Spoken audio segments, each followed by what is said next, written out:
On the show today, we interpret your scary dreams and announce the winners of our Halloween competition. We also look at Halloween-themed symbols.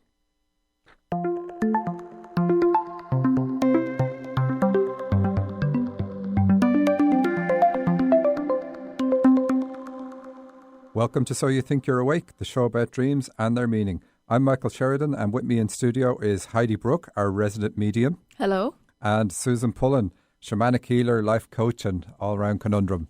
Hello. You've never hit me yet, but I must sit closer to you next time. Is that your excuse? I should sit between you. Thanks to everyone who sent dreams to RadioShow at dream-analysis.com. Please continue to send them. This week we're going to be looking at the scary dreams you've been sending in all month, and we've got a great response, so thank you very much to everybody who sent them in. You can always jump the queue and call us on 425-373-5527, and we'll analyse your dream on the air today. Or you can ask Heidi questions of your guides, what your life's about, or you can ask Susan any sort of life coaching questions or questions about shamanic healing. Okay, so I wanted it because it's Halloween, the week of Halloween, and it's our Halloween show.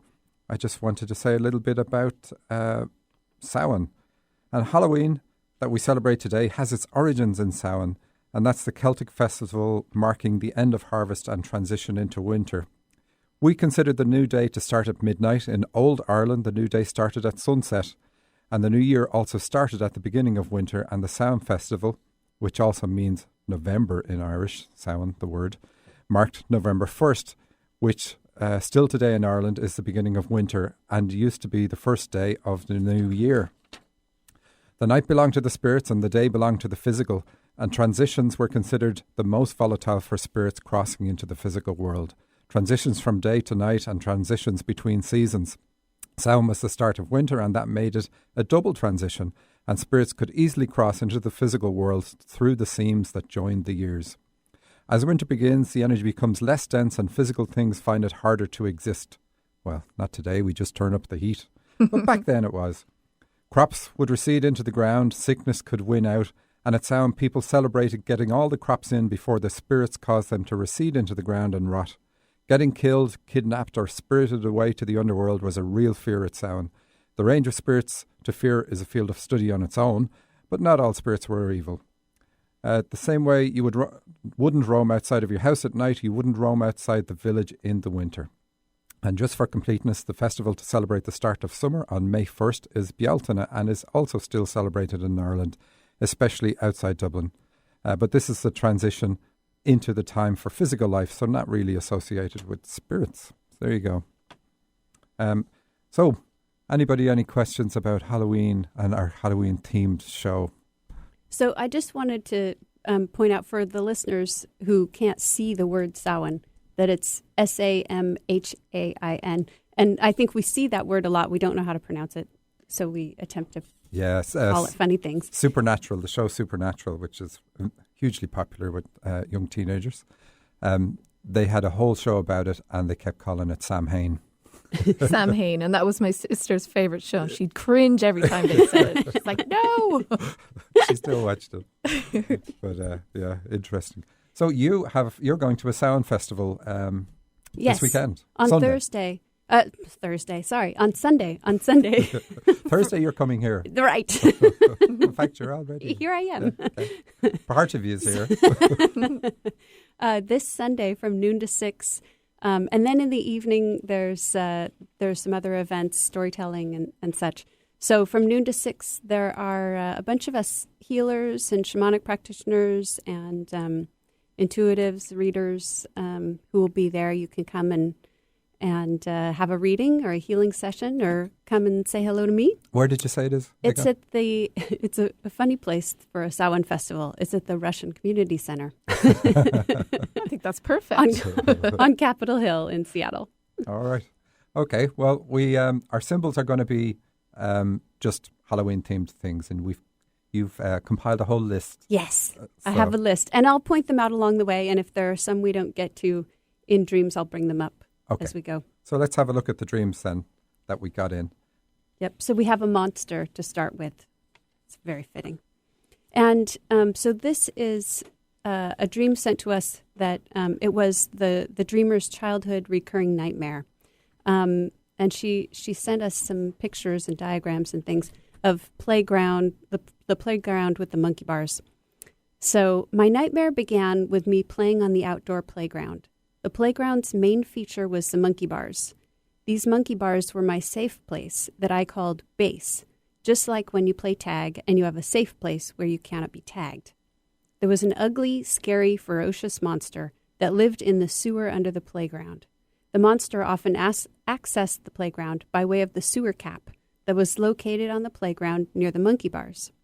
When I played on the playground, the monster would often appear, roar at me, and chase me until I would jump onto the monkey bars for safety. Once I was on the monkey bars, the monster could no longer attack or chase me. On occasion, I would go into the girls' bathroom, which was always a pitch-dark corridor with no doors. As I would enter this bathroom, I would suddenly hear the monster roar loudly, and then I would rush to the monkey bars with my heart racing. Every time the monster roared, I managed to run and reach the safety on the monkey bars. The last night that I dreamt of the monster on the playground, I was jumping up and down on the sewer cap, teasing the monster to come out and chase me.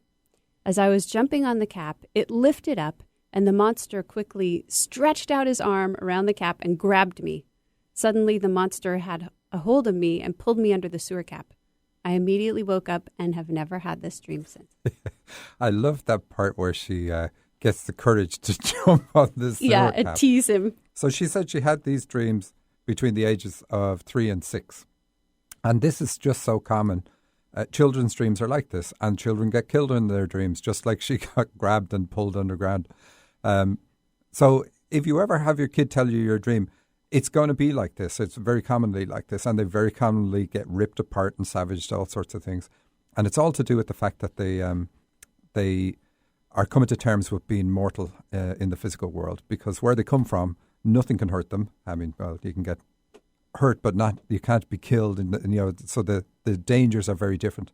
And the other thing also to realize is that we're constantly telling our kids what's dangerous, like don't touch that, it's too hot, don't run out in front of traffic, you'll get killed, hold a handle when coming down the stairs, all this sort of thing. So I wonder what their dreams would be like if we didn't, as parents, instill the fear of God in them from morning till night. And I'm exaggerating, of course, but these fears then show up in their dreams, but their mortality shows up in the dreams, the fact that they have to come to terms with their mortality. And this one, it's not about physical problems. I mean, the sewer cap is in it, but the sewer is in it, but the sewer is below ground. So that would represent unknown or hidden things. There's obviously the connection with going to the bathroom and being afraid of using the bathroom. And that's one that we can all can see kids relate to with kids. I remember that one as a kid myself. So it's a perfect symbol of fear for children, and that's what it represents. So the safety is up high, which is closer to the spirit world. Down on the ground, on the physical world, you have the danger of these monsters coming out and getting you, and that's the way a lot of their dreams are going to be. No point really analysing it too much. I know we kind of have, but it's just so common with kids' dreams.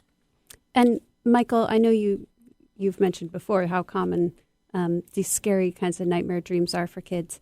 What about when we're adults? Why would we have a nightmare as an adult? Oh, well, the reason we'll have a nightmare is if we watch something scary, then we're going to have a nightmare, usually. But there's going to be differences. So people will often say, oh, I just had a nightmare because I watched Frankenstein. And then you ask them, well, did you dream about Frankenstein? And they don't. It's always something different. So it just sort of sets the mood. So the way dreams work are, you have a storyboard or a canvas that holds all the symbols together, and that's what the dreams are. And it doesn't matter whether it's a scary background that for the canvas or not. You can have a really peaceful dream that's telling you something terrible that you really need to look at, that's very important to look at. Or you can have a nightmare that's telling you something fantastic about yourself. So the interpretation doesn't change. Because it's a nightmare, it doesn't mean it's going to tell you something you won't like. In fact, rarely. So, but it does mean you're going to remember the dream. Yeah. So it's like, which letter will I read? I'll notice the one that's on fire. It's that sort of way.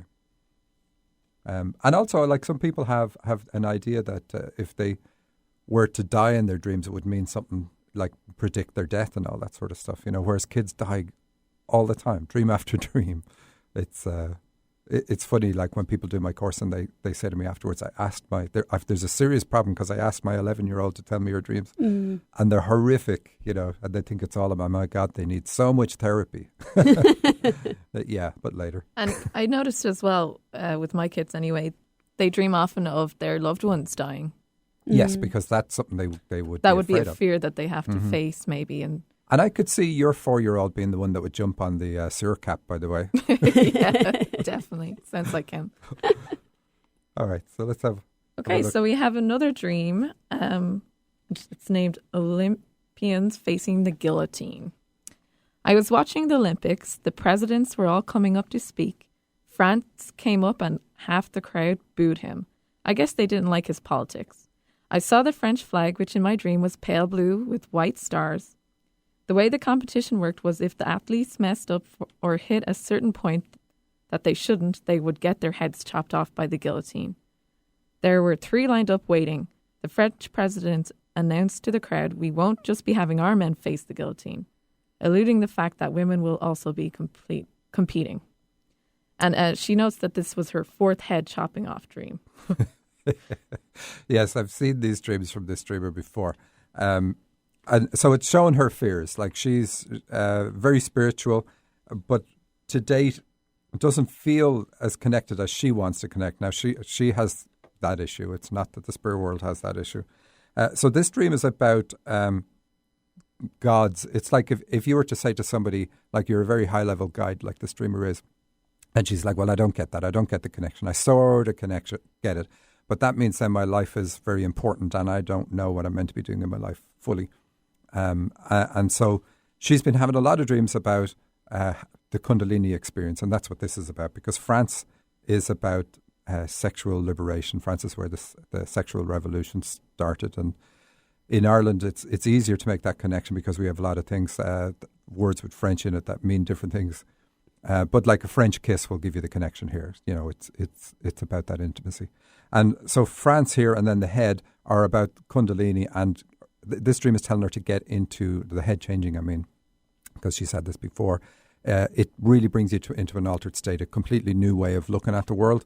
And people who aren't ready for the Kundalini experience, it is like they lose their head. They go kind of They lose army. their mind. Yeah. And I've met a few people that they seem, people call them loopy. Absolutely. But they're happy. They are, but they may as well be on the spirit plane because they've lost connection with the earth plane. So Kundalini works from the base chakra and moves up through the spine to the crown chakra. And if you're not fit and if you're not ready for the experience, it can be damaging. So this dream is saying get fit, because these are all athletes who are all competing. Mm-hmm. She needs to realize, of course, that it isn't a competition for her, but she does think it is kind of a competition, that she's being judged and that she's going to be punished. But that's just a fear. And you are going to lose your head, but in a good way. It's going to be like clarity, a total connection with the spirit world. You'll understand exactly what it's about, but it's not in your head. That's the important part. That's why the head is disappearing here. It works through, it's a whole body experience, really. So you will fully know who you are, your connection to other people, even as you just meet them. It's very dharmic path, but in a palpable way. And so does the guillotine represent anything in itself, or is it just the symbol of losing your head? It's just the symbol, and because it's the French connection with it, that it's important for her. Do we have anything else in here? It's about fear of change, because it's a totally new way of opening. 3 is to do a commitment. There's 3 people lined up to do this, so it's not a bad thing, even though she thinks it is going to be. The pale blue and white stars, the French flags are about identity. So this is about her identity, and the pale blue and white stars is asking her to have a lighter philosophy of life with regard to achieving her purest goals, because the stars are white, or goals of enlightenment. She's going to get there. It's no problem whatsoever. And when I channeled on this, they said that the intention was that the flag, instead of being pale blue, was that it was more slightly transparent than it being pale blue. What else have we got? Even if it was the French flag, which is red, white and blue, that's the most common colour combination you ever see in dreams. And it's about being joyful and confident with regard to your future. Half the crowd booed. Now, this is interesting. That's important. And that comes up in her next dream, which we're going to just do really fast. So she's going to work with crowds, huge crowds. Really important for her to know that. Way bigger than what most of us would ever work with. But not everybody's going to like her message. So just like in this dream, it's like, oh, I don't think they like his politics. People won't like what your message is either. But the way to look at this is if you're working with millions of people and half them don't like what you're saying, half them will. And millions of people will like what you're, the fact that you've got a handle on all this. So look at the positives. Lighter philosophy of life, remember. But it's the groups you're going to work with are absolutely huge. You need to accept your sexual energy because you need it. And then I talked about Kundalini. So get ready for that. Get fit. And let's have a look at her next dream really quick. And just quickly, Michael, the Olympians, is that a spiritual reference also? Yeah, because it's the gods, the abode of the gods, which is where she's from, where we're all from. But it's very much highlighted. Her dreams all the time are telling her, look, you're a guide, you're a guide, you're a guide. Oh, by the way, you're a guide. And her guides tell her directly, too.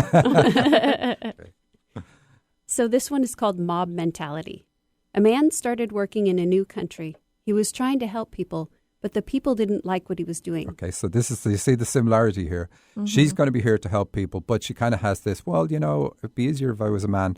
Not that she really has that thought, but, it's the energy that goes with it. So the dream is saying, get into your sexual energy, use the power that you have with being a woman, because there's a lot of energy with that. Remember, this woman has had children. So it's really a powerhouse for harnessing creative energy from the spirit world.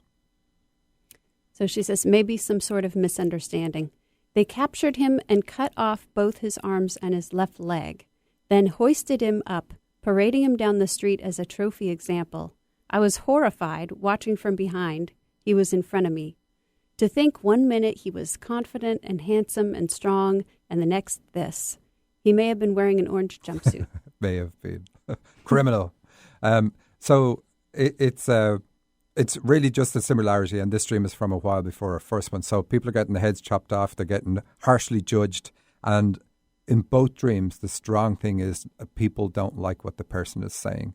And so she has a fear of repercussion because of the message that she's going to bring, even though she doesn't fully know the message she's going to bring. But right now, she has a strong affinity towards things. So she's much closer to the mark than she ever was, and she would accept that herself. So we're going to take a break now, and we will be back in a moment. You're listening to So You Think You're Awake.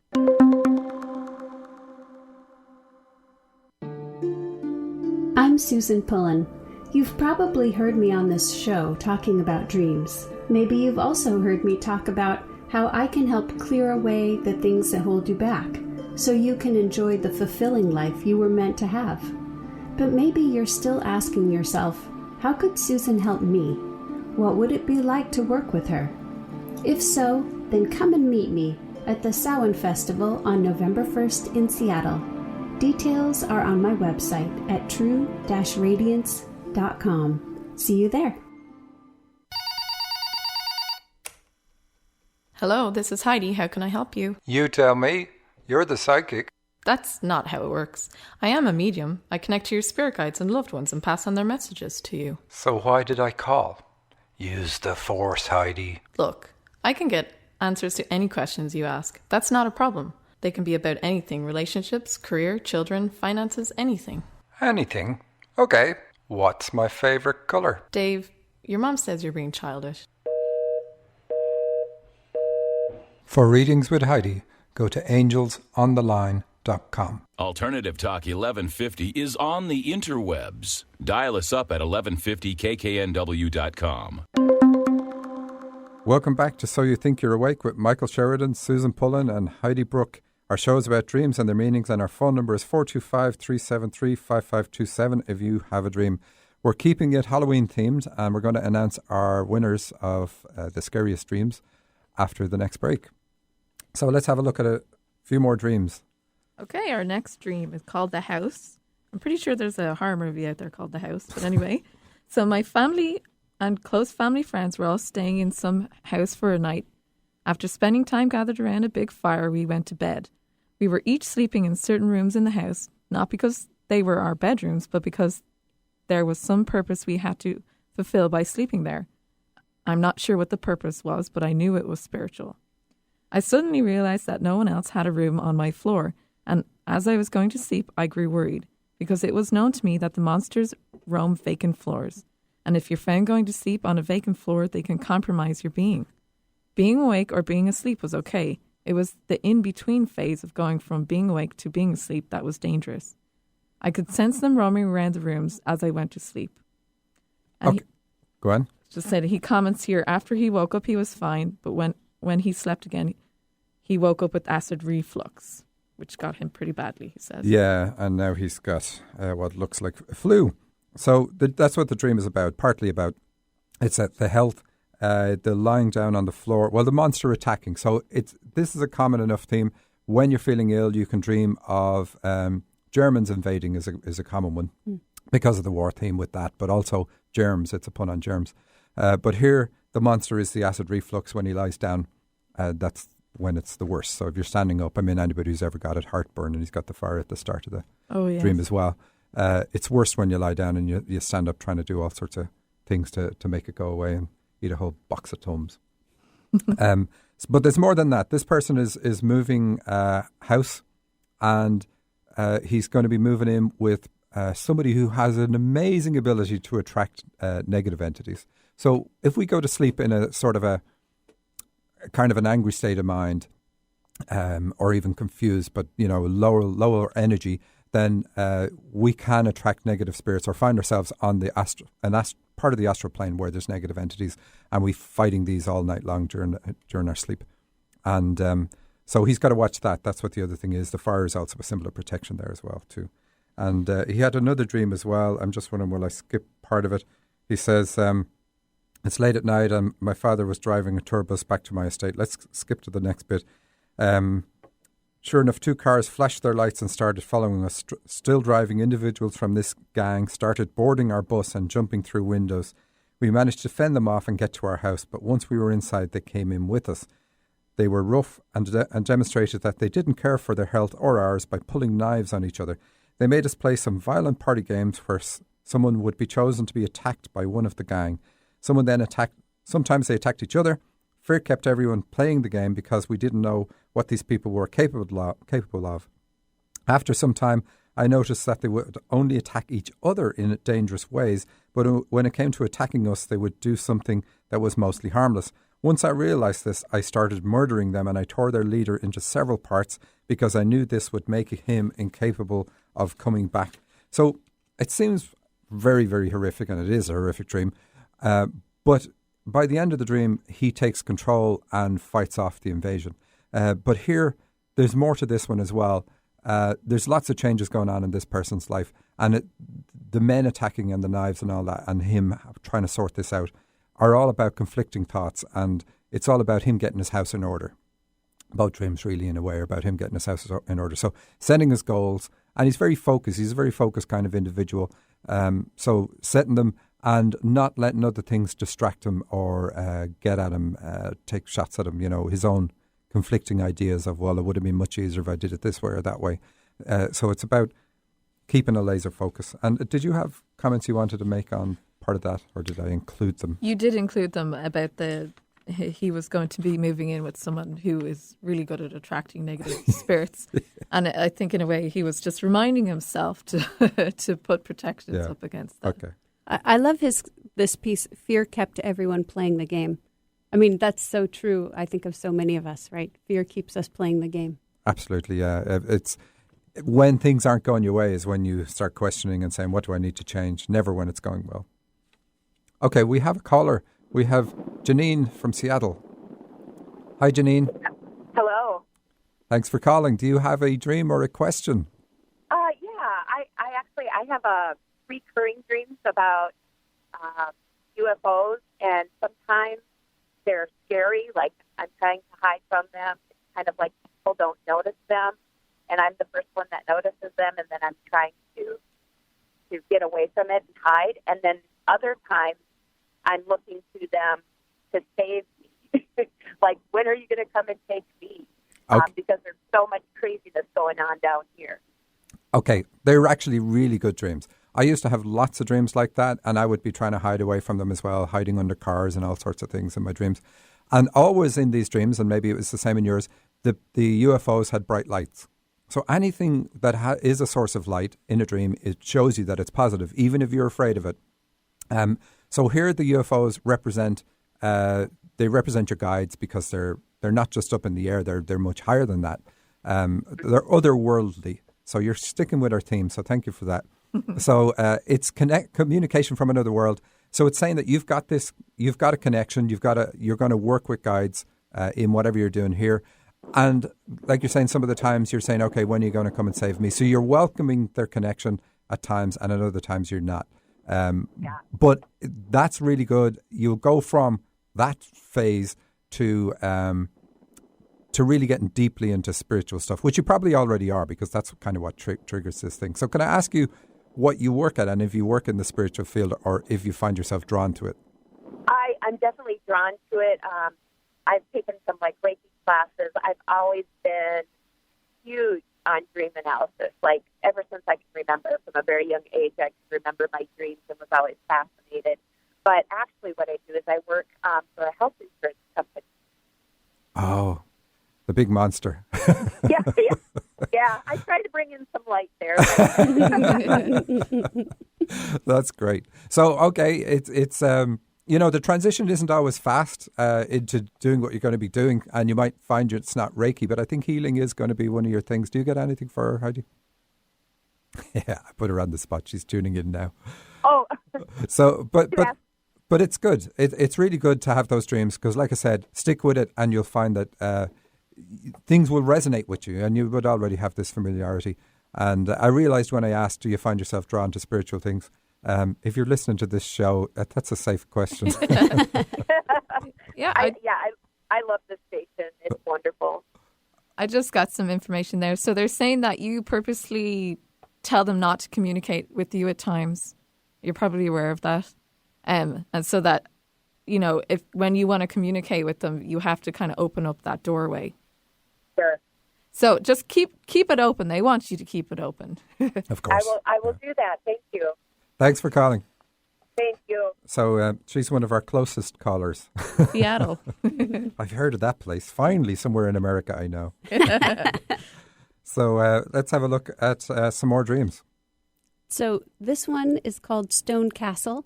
And the listener reports that he had this dream when he was 5 or 6 years old. And he says, I still remember the fear and terror I felt when waking from it. It was like a Twilight Zone episode. I was walking in and around a very large stone castle. I could hear my mother, father, and brothers talking. I was trying to find them because they were laughing and having a good time and even calling out to me. Walking through the castle was like going through a maze. I walked around a corner and found an old-style record player sitting on the ground in the center of the passageway.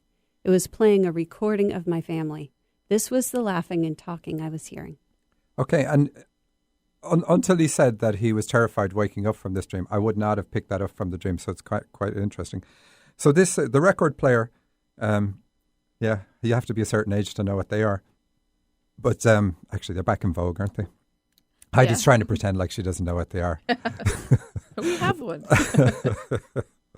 So they stand for karmic. So they're a record, especially when he calls it this way. So if you remember records, you had long plays, which is pretty much all you have now, LPs, and then the singles.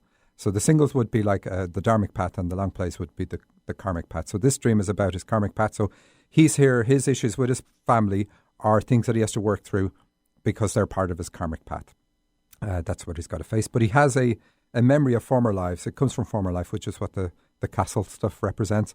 But I also think this dreamer then has this sense of awareness that probably makes his life miserable because he knows he's here and not really from here, if you know what I mean. That life is kind of a test, which it is and it isn't. I mean, you're not meant to live your life as if you're feeling like you're being tested all the time. But he's got the memory of knowing that he's here for a purpose and he's got to figure things out and he's got to deal with them. And that's what the maze is. And one of the things on the path is dealing with this karmic stuff, family karma. So, nice one. Okay, here we have one called Teaching Monster to Read. A monster is kept in our home that can barely speak English. If we cover its ears and put a hat on it, it can pass for a human. We teach the monster to speak so it will be able to communicate and to read.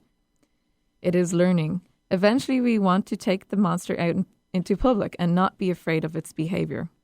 I find things around the house, letters and things that I am going to give the monster to read. Even though they are personal letters, I think it's necessary for the monster to learn how to read and to learn a few other things also. The items for him to read are scattered about the house in little booklets. Some object to this, but I feel this is the proper way to proceed. Okay, so this dream says she's to work with others because she's doing this so that she can take the monster out into the public. Now, what is the monster? The monster here, so again, a nightmare, well, kind of a nightmare, but the monster is a positive thing. The monster is her communication ability with the spirit world. I mean, we call them readings, but this is what she's to do. She's going to give other people readings, and they're going to be very personal. And she says that in the dream because she's saying even though the letters are very personal, she still gives them to the monster. So one of her fears, she needs to overcome her fears of channeling in public and about passing on very personal information to people. So I don't know exactly where the fear is, but it's either going to be in the communication, I kind of don't think it is, or it's in the tuning in and getting the very personal stuff. And how am I going to say that? Because that's kind of hard to do. But you need to trust yourself with reading this personal information. And the monster is interesting indeed because it shows that the dreamer sees this aspect of herself as separate to that degree. But she's working with it, and that's really good. And what else have we got? She sees her channeling as not focused. So even if she knows she's a channel, she sees it as not focused because she says in the dream that all the stuff that was to read is scattered. So if Just anybody... a comment they're making on what you were saying there. The fear is how is she going to process these personal information? How do you mean process? Because it'll be heavy information. She's afraid of how she'll react. All right. Okay. Yeah. Interesting. Very good. So let's have a look at another one. So this is called Car Crash into the Sea. And the dreamer writes us a little note. I've just received the newsletter, and strangely enough, the subject is water. Exactly what my dream was about 2 nights ago. I don't always remember my dreams, but with this one I woke up very abruptly and could recall my dream in vivid detail. I consider it for myself a nightmare because in real life I had a very bad childhood experience related to water, which created for me a deep fear of water. So here's the dream. My stepson is organizing his wedding, in the dream only, because there's been no talk whatsoever of him getting married. Mm-hmm. My husband and I join my stepson to meet with the wedding event planner in some sort of building, which looks a lot like a boarding school or a retirement home. His friends, who are not his friends in real life, have also followed, although they seem to be there mostly as decoration without any real purpose. I also do not understand why I am there, so I stay on the sideline and let my husband handle it, because it is, after all, his son. I find it strange that his current girlfriend is not present, and I have no idea whom he is getting married with. Okay, and the dream continues on, but we'll have a look at it here. And it's about uniting male and female aspects. I don't know if we're going to do the next piece, but anyway, if you look at the way she says here, that people are there without any real purpose. Now, this is all a comment on her, because remember, we did rule 1, everything in the dream is you. So this is about you not having any real purpose or a feeling of that. And you also say you don't understand why you're there. So again, we know this is what the dream is trying to address. And you then say, I stay on the sideline and let my husband handle this, because, like in the dream, you say because it's his son. But it's still, at the same time, you're saying you stay on the sideline. And then you say his current girlfriend is not present. So it's not about relationship, because she isn't there in the dream. It's about you uniting male and female aspects.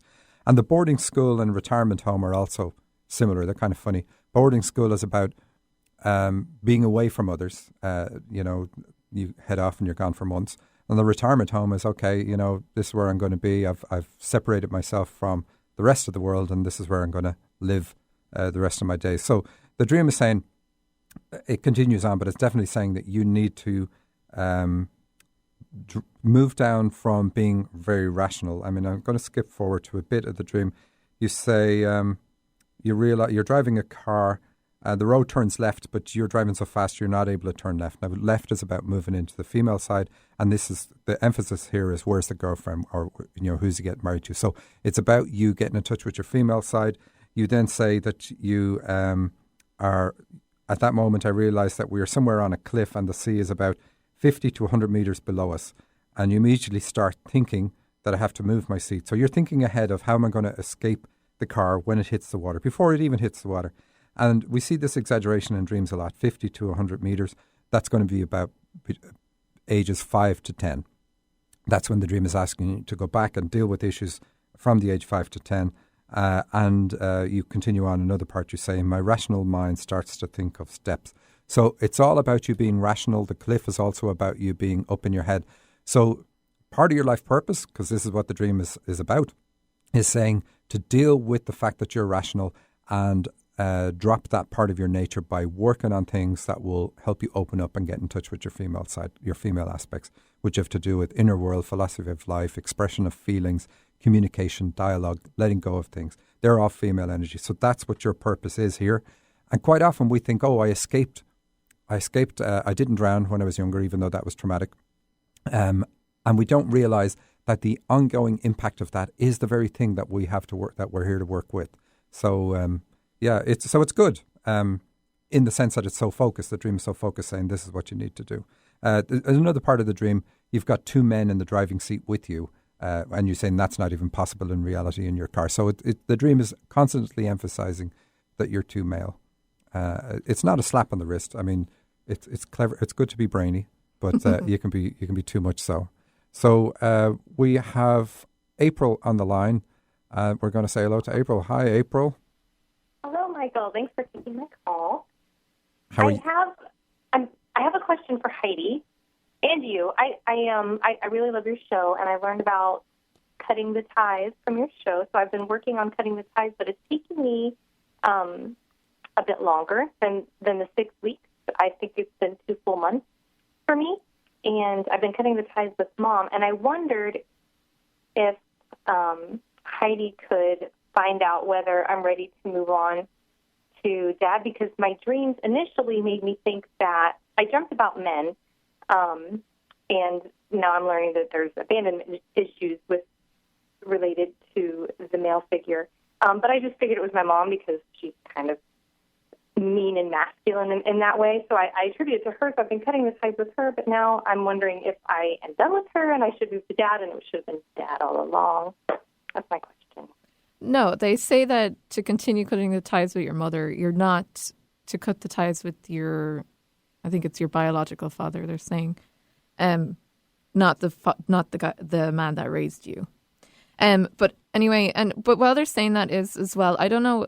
I'm sure you've had several different dreams telling you about the men that are telling you different things. But I think the one you're referring to, anyway, they're saying is that's about your attitude towards men, not necessarily a man you need to cut the ties with. Does that make sense to you? Yeah, I believe it does. But definitely, they do want you to cut the ties with your biological father also. But it's going to take a while for you to finish and complete the process with cutting the ties with your mother, because you're doing it simultaneously while you're also working on yourself and things like that. And it's going to take you a while, and there's no time limit. You know, generally you get the most of it done within a certain time frame, as we've probably said on the show, 6-8 weeks. But for you, it's going to take a while. And, I've cut the ties with people as well before, and I'm still not finished, and I've been doing it for months. So there is no time limit. Okay. But there's something we can do to boost it. So I'll contact you after the show, and we can do a Skype call and regression through a Skype call. That works pretty well, and that's fantastic. that will speed it up. Is it? I should wait then to do like a hypnotic regression related to my biological father? Oh yes, absolutely. If you do something like that, then you're inviting the whole process with your mom to take about 9 months or more. Because it's like you entangle the energies because they're different energy. You can't do both at the same time. One's female energy, one's male energy, and you mix them up. It's you really have to let one settle, and then just work on one aspect at the time. Same way you wouldn't operate a bandsaw and juggle a chainsaw at the same time. I wouldn't do that. No. Okay. Well, thank you so much. That helps. That helps a lot. Okay. Thanks for the call. Thank you. So, I wonder will we skip the break and try to get another few done, because I know we've each picked a winner from the show, from the dreams, And we need to get to those. So let's have a look at the next dream. Okay, so this one sent in for the Halloween competition. They say, thanks for the newsletter. As far as scary dreams go, they don't get too many, but a few years ago, they did have a pretty scary one, for them at least. So we were following something of a tour guide along a dark subterranean passage. We might have been under a house. The tour guide stopped, and as he turned on his torch, said something like, "What have we got here then?" As he pointed his torch at what I saw was a sad-looking young man sitting down with his back to the wall. And as he looked back at us, I saw it was me. That's a real Twilight Zone one there. All right. But, you know, it's a classic. I mean, everything is you in the dream, but just to see it so objectively is kind of spooky. So, like when we dream of different characters, different family members and so on, it's because we share common aspects with them. And that's why we dream of them. So this dream is, okay, a dark subterranean passage. So this is telling you this is something you have to look at, but it's below conscious awareness for you. So you're not fully sure why you need to do this. You think you're under a house, so yeah, below conscious awareness. The tour guide stopped, so you're being guided to do this. So, this is your guide in the dream showing you this is what you must do. And he turned on a torch, which is a flashlight in America, and that is, again, showing you that this is a positive thing. This is going to bring you closer to the light. So in case you're wondering, is this something I should run around and turn from and run away? No, this is something you need to look at. And I love the way the guide says, what have we got here then? And then points the torch at them. So this is showing you the direction. This sad-looking young man. So it's not that you're a sad-looking young man. It's that you've got to deal with the sadness in your life from before that you have suppressed to the point that you are unaware of it now. Or if you're not unaware of it, you think you've fully dealt with it. So the unawareness is there because it's kind of subconscious. So you definitely need to deal with this. The back to the wall, with his back to the wall, no, that's not a good symbol. So this is kind of saying, if you don't deal with this, you're going to be pushed to the point where it's the only thing that you can possibly deal with, like you would have the expression, your back to the wall. And the wall also tells us it's a female energy thing. But you're going to get huge dividends from dealing with this. But it's a good dream. And there where the guide turns on the flashlight, is that the same as what you were talking about? They always seem to be bright lights when they're coming from a spiritual place. Well, it's in case you're wondering, was it a negative thing? When we see somebody with a flashlight in their hands or illuminating something, they're illuminating this is what you need to look at. So eliminate fear, all those things that illumination does. So let's have a look at another. So this listener writes, I dreamed that I was in the underworld. I had a guide with red hair. My guide walked me to a tree and motioned for me to be very quiet, and he pointed at the tree. At first I didn't see anything. Then I saw an eagle that had the capacity to become invisible. The guide pointed to me and then to the eagle as if we were the same. Cool dream. And of course you are the same. So the eagle represents an aspect of you. And again, she's in the underworld, she says. But the eagle is going to be about her prophetic ability. She has an ability to predict the future. But she also hides her ability because the eagle has the ability to become invisible. But there's more in this. And Susan, you were going to talk about this because this is actually moving into your field. Yeah, I like this dream because it feels very shamanic to me. And I'm guessing this person has a connection with shamanism. So because when we do shamanic work, we work in three realms. We work in the lower world, the middle world, and the upper world. And so here the dreamer talks about going to the underworld. And oftentimes we move between the worlds on through a large tree, the world tree, or so through the roots to the lower world or above the branches to the upper world. So we've got the tree in here as well. And then a shaman or a shamanic practitioner would often work with animals, animal allies, like an eagle. And shape-shifting also is something that comes up in shamanic work. So it had those elements.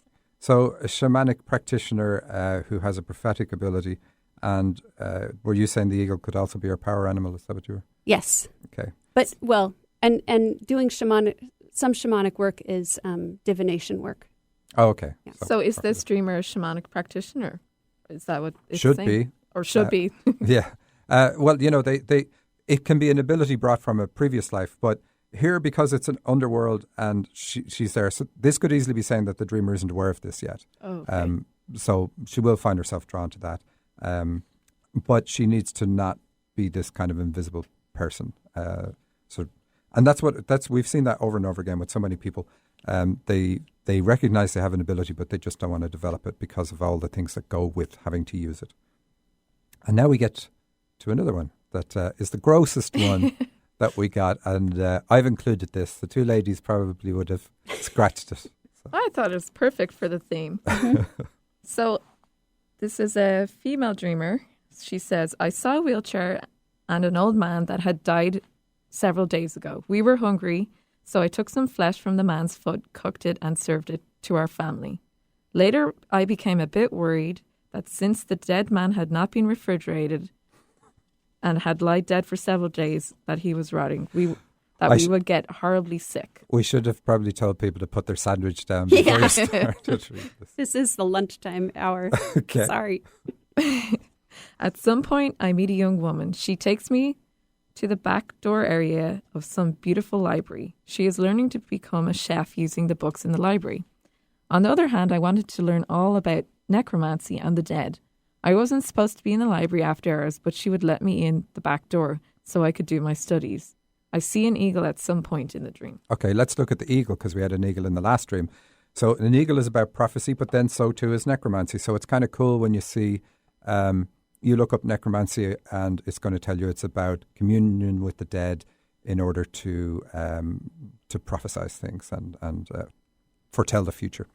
So here, that's what this whole dream is about. But she's also a healer. This dreamer is a healer, and that's what the even though it's gross, feeding the dead to the next person or to other people, and she's learning to become a chef by using the books in this library. So a chef is also another symbol for a healer. So it's a guide in a dream. So serving food and drink to people nourishes them, and that's what healers do. They channel energy through their body into their clients and help them that way. So again, the interpretation is very positive, even though it's the grossest dream you could ever come across. And would really kind of turn your stomach. But it doesn't turn the stomach of the dreamer. She's just worried that, is this the right thing to do because she's fed, somebody who's dead for a while. So she's got to work on her female energy. That's what the wheelchair is about. And she also has to tune into this one, Heidi, the library. Why is the library in the dream? Because libraries would typically be about having a counselling ability. But I think in this... It's the Akashic Records. Yeah. So in this dream, it's different. It's that she's kind of using a sneaky route to bring abilities in that she's had in former lives. Or it kind of feels sneaky because it's like, I didn't have to train. I'm doing this the backdoor route, really. But of course, she's trained in previous lives. Absolutely. And this is an important thing to realize. We train in previous lives, but we also train for a long time before starting this life. So it's not the qualification that you get from someone else that gives you the thing. Absolutely. Train with other people if that's what you want to do, but realize that your abilities are innate. So, yeah. Sorry we didn't give the warning before that one. So, we're going to pick our winners since we've done enough of those dreams. Will I go first? Yeah, since you picked the first one. Okay, so I picked a lady called Michelle Scannell. Okay. And that was the dream. I think that was the first dream we read. Yeah, that was the childhood dream. Yeah, about the monkey bars and the monster in the sewer. It really reminded me of, I don't know if you've ever seen that movie, It. That's what I just kept thinking. And I was terrified of that movie. So that's probably why I picked this one. Okay, cool. Congratulations, Michelle. And I picked that last one, which is why I was trying to rush forward and get into that. Oh. I mean, it's very nicely Halloween themed. And gross, but with a positive message. Yeah. Well, they all kind of do. Well, there's no yeah. such thing as a dream that has a bad message, I suppose. But I mean, they all are going to be something that you want to know about. But yeah. So Susan. Yeah, I picked the one with the under the house where the tour guide turns the flashlight on the young man and then the sad looking man, and then it turns out to be the dreamer, because that just sent chills up my spine. So you heard the Twilight theme tune. Yeah. Okay, well, we've got as far as we wanted on those. We will take a quick break and we will come back with some Halloween symbols. So you're listening to So You Think You're Awake. I'm I'm Susan Pullen with True Radiance Healing Arts. When you remove the old beliefs that keep you living the same patterns over and over in your career, relationships, or health, then your life begins to flow. It's as though you're in a boat, and in place of the waves that used to upset or rock your boat, you now have smooth, open water, with the current carrying you where you want to go. It is my great pleasure to work with your guides and angels to teach you to clear old beliefs and conditioning, including cutting the ties, so you can have greater freedom and ease in your life. Work with me in person or over the phone. Call me today at 206-818-4680 or find me on the web at true-radiance.com.